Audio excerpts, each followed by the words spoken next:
Elara Miles stood at the command center of Earth's Defense Coalition, her eyes scanning the holographic displays that depicted both the beauty and isolation of their planet. The room buzzed with quiet tension, a stark contrast to the chaos brewing beyond their atmosphere. "Captain Miles, the Council's envoy has entered the system," Lieutenant Harrow announced, breaking the silence. His voice carried a mix of dread and defiance that resonated throughout the command center. Elara nodded, her expression stoic yet thoughtful. "Prepare the communication link. Let's not keep our guests waiting," she responded, her tone even but firm. The screen flickered to life, revealing Ambassador KRYSC, his chitinous face expressionless, his eyes a deep, penetrating blue. "Captain Miles, I trust you are aware of the Council's decree. Earth has 72 hours to comply with the terms of surrender. Should you fail to comply, the consequences will be regrettable." Elara's gaze didn't waver. "Ambassador, Earth is a sovereign planet. We've thrived on independence and resilience. Why would we surrender now? Because refusal is not a survival strategy," KRYSC replied coldly. "You face annihilation otherwise. As much as I appreciate the Council's concern for our survival," Elara said, her voice laced with irony, "we intend to show that Earth isn't just another token in your collection of governed planets. We will hold our ground." KRYSC's mandibles twitched, an alien gesture of irritation. "Very well, Captain. Consider this your final warning." As the screen went dark, murmurs filled the command center. Elara turned to face her team, her demeanor inspiring confidence. "Let's show them what Earth can do. Harrow, initiate Project Cultural Beacon. It's time to prepare our secret weapon." Lieutenant Harrow nodded, tapping commands into his console. "Initiating now, Captain." Over the next few hours, Elara met with her closest advisors and specialists, planning each step meticulously. Their strategy was unorthodox, a blend of Earth's rich cultural heritage and cutting-edge technology. In the depths of Earth's cultural repository, Elara walked through rows of artifacts, artworks, and data archives, each piece a testament to human creativity and spirit. Dr. Lena Voss, Earth's leading anthropologist, joined her, her eyes bright with determination. "Elara, if we can get even a few of their delegates to experience this, it could change everything," Lena suggested, gesturing to the displays of holographic art installations and digital archives of Earth's music and literature. "That's the plan, Lena. Cultural Beacon isn't just about survival. It's about opening eyes. We'll invite delegates under the guise of a diplomatic summit and immerse them in the essence of Earth," Elara explained, her vision clear. Meanwhile, in a hidden facility, Chief Engineer Raj Patel oversaw the final tests of Gaia's Veil, a revolutionary cloaking device. "We're almost there," Raj reported over the comm link. "Gaia's Veil will make our defenses invisible to their scans, buying us the time we need." "Excellent, Raj. Keep me updated. Every second counts now," Elara responded, her mind racing through scenarios.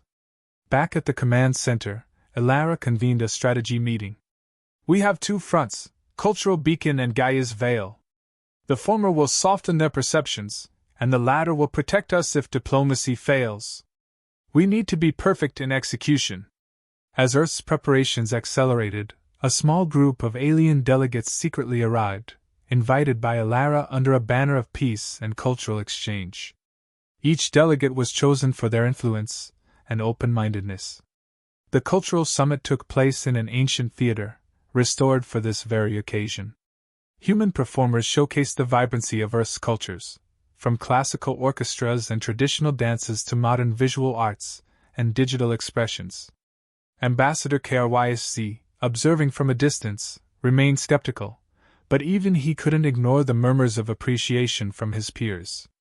The display was unlike anything they had seen, a stark contrast to the Galactic Council's sterile unity. As the delegates absorbed the richness of Earth's cultures, their perceptions began to shift. Whispers of respect and awe replaced doubts, and questions about the necessity of Earth's surrender emerged among them. Elara, watching from the shadows, knew this was just the beginning. They had managed to sow seeds of doubt among the Council's ranks, challenging the narrative of Earth's insignificance. But the true test was still to come. Alara stood before her team in the command center, the gravity of their mission settling on each member's shoulders. Today, we not only protect our home but also present our case for Earth's place in the cosmos. We'll use our culture as our voice and our technology as our shield. Lieutenant Harrow turned from his console, facing Alara with a firm nod. All cultural exhibits are ready, Captain. Delegates will start their tours in 1 hour. Security protocols are in place. Good, Alara acknowledged with a brief smile. And Gaia's Veil? Operational within 2 hours. Final calibrations are underway, Harrow reported, his voice steady but carrying a hint of excitement. Alara's eyes swept over her crew, her voice resolute. Let's keep our focus. This isn't just about survival, it's about dignity and respect. Show them who we are. As the delegates arrived at various cultural sites, hidden from the eyes of the broader galactic community, they were greeted by Earth's ambassadors. Each ambassador was trained to not only showcase Earth's achievements, but to connect them to universal themes of love, resilience, and innovation. In a restored ancient library, delegates roamed between shelves laden with books and digital terminals displaying Earth's literary history. They listened to recordings of Earth's greatest speeches, the words of peace and unity resonant in the air, the soft hum of the library imbuing a sense of reverence. At another site, the sounds of a symphony orchestra filled the decorated hall, the music a blend of classical Earth compositions and innovative new works created just for this occasion. The melodies spoke of Earth's complex history, from struggles and defeats to triumphs and celebrations. Meanwhile, at a modern art gallery, vibrant canvases and interactive installations captured the imaginations of alien visitors. Each piece told stories through colors and forms, showcasing human creativity's depth and diversity. Ambassador KRYSC, accompanied by his aides, attended a private showing of Earth's advancements in technology and science. Displays of medical breakthroughs, environmental solutions, and technological innovations were interspersed with discussions about their applications across various civilizations. Throughout these tours, hidden cameras captured the reactions of the delegates, their expressions ranging from curiosity to awe. This footage was silently streamed back to the command center, where Alara and her team monitored the shifting sentiments. Back at the command center, Harrow approached Alara, a tablet in his hand showing live feedback from the summit. Captain, the initial responses are positive. There's genuine interest in our culture and technologies. Alara nodded, her expression softening for a moment. Let's hope it's enough to make them see reason. As the day progressed, the delegates gathered at a grand banquet hosted in a glass dome overlooking a serene Earth landscape. The setting sun cast a warm glow over the event, highlighting the beauty of Earth's environment. Here, Earth's culinary diversity was on full display, with dishes representing various regions and traditions, each explained by chefs and cultural historians. The meal was not just nourishment, but a message of Earth's richness and willingness to share its bounty. Alara mingled among the delegates, sharing stories of Earth's communities and the significance of each dish. Her charisma and sincere pride in her planet softened even the hardest skeptics among the visitors. As the evening drew to a close, the delegates were invited to a virtual reality experience that simulated Earth's natural wonders. From the depths of the oceans to the peaks of mountains, the delegates explored Earth in a way that words could not describe. The experience was designed to be immersive, reminding everyone of what was at stake: a living, breathing planet, not merely a strategic location. Meanwhile, at the hidden facility, Raj Patel oversaw the final activation of Gaia's Veil. The device hummed to life, its energy signature cloaking Earth from prying sensors and spy satellites. Gaia's Veil is operational, Captain. Raj's voice crackled over the comlink. Excellent, Alara replied, her voice a mix of relief and resolve. Keep monitoring. We're not out of the woods yet. As night enveloped the planet, the delegates returned to their accommodations, their minds filled with the day's revelations. Discussions erupted among them, debates over the necessity and morality of forcing such a vibrant civilization to surrender. In the command center, Alara reviewed the day's footage, her team quietly optimistic. They've seen what we are capable of, she mused aloud. Now let's see if they understand what we truly stand for. This day of intense cultural exposure and strategic diplomacy concluded with Earth not only displaying its capabilities, but also igniting a dialogue that questioned the very foundation of the Galactic Council's ultimatum. The morning after the cultural summit, tension hung heavy in the air at the command center.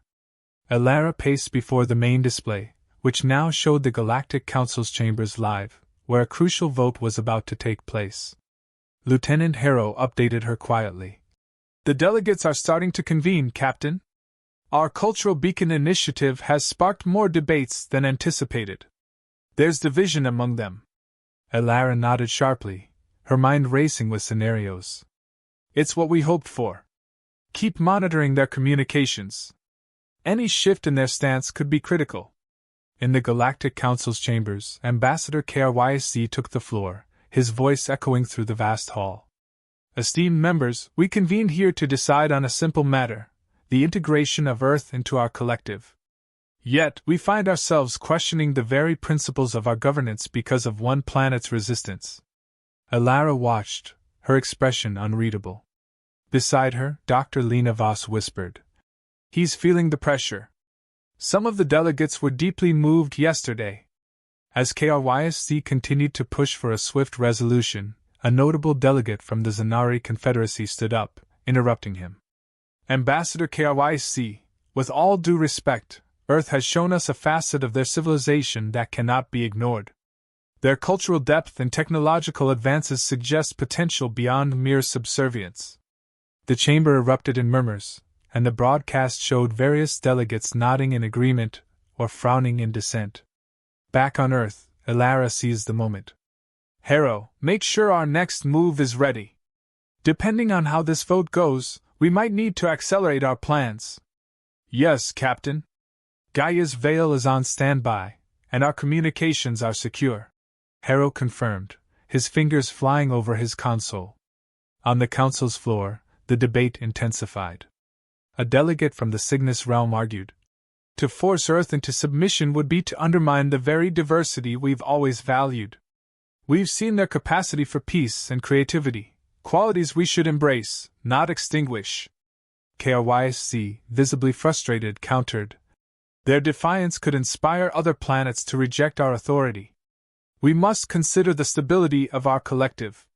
The session stretched on, with points and counterpoints volleying back and forth. Earth's fate hung in balance, swayed by impassioned speeches and strategic alliances forming and dissolving among the stars. Meanwhile, Alara convened a quick meeting with her advisors. We can't just sit back. Start preparing a direct appeal to the Council. If they push for enforcement, we'll need to remind them exactly what they'd be destroying. Dr. Voss nodded. I'll draft the appeal, focusing on our contributions to the galactic ecosystem and our potential as allies rather than subjects. As they strategized, a sudden alert came through. Hera looked up, alarmed. Captain, a subgroup led by KRYSC is proposing an immediate enforcement action. They're bypassing the usual deliberations. Alara's jaw set. Broadcast our appeal now. Directly to the council chambers, uncensored. It's time they all see Earth not as a liability but as a beacon. With a nod, Harrow executed the command, and within moments, Alara's image filled the screens of the council chambers, her voice resolute. Members of the Galactic Council, I speak to you not just as a military leader but as a representative of Earth. Our planet, rich in diversity and creativity, has demonstrated a willingness to share and contribute. We ask for the opportunity to stand as equals, not subordinates. In the chambers, her speech caused a stir. Delegates previously swayed by KRYSC paused to reconsider, their convictions wobbling under the weight of her words. As the council weighed this new appeal, whispers turned into discussions, discussions into debates. Alara's direct approach had turned the tide, injecting a palpable uncertainty into the proceedings. KRYSC, in a last-ditch effort to regain control, called for a recess, hoping to regroup and sway the wavering delegates. Back on Earth, Alara and her team watched, aware that the battle was far from over, but emboldened by their impact. Whatever happens next, Elara stated, looking around at her team, we've shown the galaxy our strength and our spirit. Be ready for any outcome. The team nodded, inspired by her leadership and the small but significant victories of the day. As they prepared for the next phase, Earth stood united, ready to face the future with the same courage and ingenuity that had brought them this far. The recess in the Galactic Council was a whirlwind of private negotiations and frenzied discussions. Elara used this brief pause to solidify Earth's stance and prepare for the inevitable counterarguments that Ambassador KRYSC and his cohort would present. Back in the command center, Elara addressed her team with a calm yet commanding tone. This is where we hold them. This is where we fight not just for our survival, but for our right to exist as equals. Prepare all data on Gaia's Veil. It might be our final card. Harrow nodded, syncing with other departments. All data ready to be displayed on your command, Captain? In the council chambers, the session resumed with a heavy air of anticipation. KRYSC stood, his demeanor more composed but his voice carrying a hint of urgency. Esteemed delegates, while Earth's cultural and technological demonstrations were impressive, we must not let emotions cloud our judgment. The stability of our collective is paramount. Before any delegate could respond, Elara's voice cut through the chamber once more, this time her image not just on the screen but projected holographically at the center of the room. Ambassador KRYSC speaks of stability and emotion, yet it is not emotion but evidence that should guide our fates. Observe. With a signal from Elara, Harrow transmitted the schematics and live footage of Gaia's Veil in action. The cloak activated, rendering a model of Earth invisible on the galactic radar. This is Gaia's Veil, not a weapon of war but a shield against aggression. Earth has developed this technology not to attack, but to protect. To ensure peace on our terms.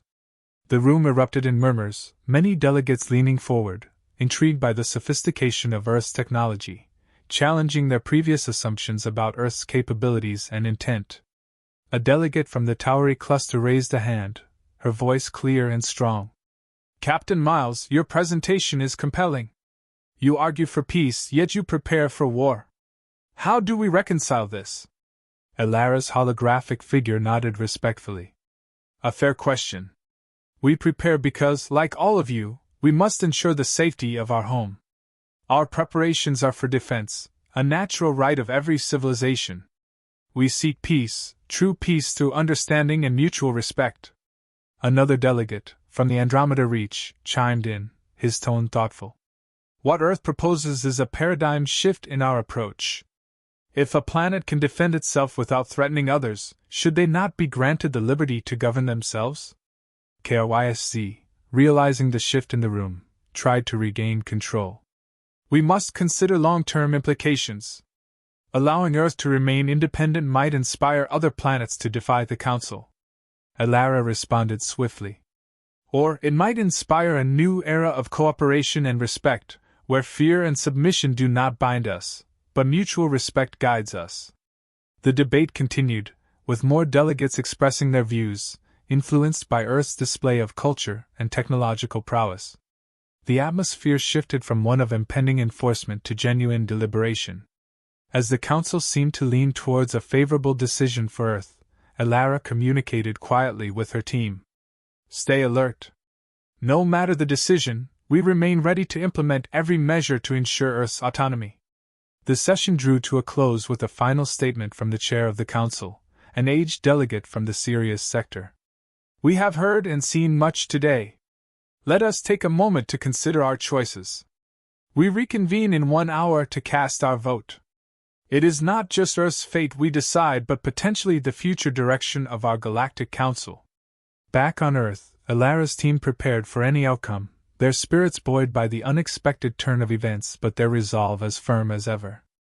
Elara stood watching the live feed from the Council, her mind racing through strategies and contingencies. As the hour neared its end, delegates returned to the chambers, casting their votes one by one. The tension was palpable, each vote echoing through the silent room. Finally, the chair announced the results, the weight of the moment clear in his voice. By a significant majority, Earth shall retain its sovereignty, with the Council's oversight limited to diplomatic engagement and mutual aid agreements. Cheers erupted in the command center on Earth, the relief and joy unbounded. Elara allowed herself a small smile, her gaze lifting towards her team, proud and grateful. Thank you, everyone. Today, we showed the galaxy the strength of humanity, not just in what we build but in what we believe. Let's continue to be a beacon, not just an example of survival, but a leader in a galaxy that respects the sovereignty and dignity of all its civilizations. As the council chambers cleared, many delegates approached the hologram of Elara, expressing their respect and a desire for deeper ties with Earth. The shift was undeniable. Earth had not only defended its independence but had also inspired a broader conversation about governance and respect in the galaxy. Elara exhaled slowly as the results were confirmed. The command center erupted in cheers, but she remained still, her eyes locked on the transmission feed from the Galactic Council. KRYSC had gone rigid at the announcement, his mandibles twitching in barely contained frustration. Other delegates murmured among themselves, some relieved, some wary. The decision had been made, but she knew this wasn't over.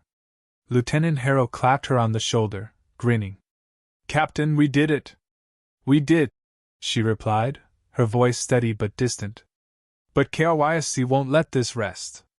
He didn't just want Earth to surrender, he wanted us as an example. Now we've become one, just not in the way he intended." The celebration in the command center quieted as Elara spoke. They all knew this was a battle won, but the war for Earth's place in the galaxy was far from over. A new transmission came through. KRYSC, his expression tight, addressed her directly. "Captain Miles, congratulations. You have secured your planet's independence, for now." "For now?" Elara asked, tilting her head slightly. "Is this the part where you warn me of unforeseen consequences?" KRYSC's tone was cold. "You may have swayed the Council today, but precedent is dangerous. The more planets that see your defiance as a viable path, the more disorder spreads. The Council values order above all else. Perhaps it's time the Council reconsiders what kind of order it's enforcing," Elara said, her voice calm but sharp. "A civilization's worth isn't measured by submission, KRYSC. It's measured by its contributions, by the ideas it shares, by the bonds it forms with others. We just proved that." KRYSC studied her in silence for a moment. "Be careful, Captain. Your victory is fragile. So is any system that fears a single independent world," Elara countered. The transmission cut out. Harrow let out a low whistle. "He's furious. Let him be." Elara finally allowed herself to sit down. He lost today. And more importantly, Earth won the right to define itself. Dr. Lena Voss approached, her expression thoughtful. "It's not just about Earth anymore, Elara. Other planets will see what happened today. This could be the start of something much bigger." "It could be," Elara agreed. "And if it is, we'll be ready." Harrow leaned against the console, grinning. "I hope you know what you've started, Captain." She let out a quiet chuckle. "I think we all do." The room settled into a satisfied silence. Earth had stood its ground. They had defied expectations. And in doing so, they had changed the galaxy forever. But deep down, Elara knew KRYSC was right about one thing: this was only the beginning.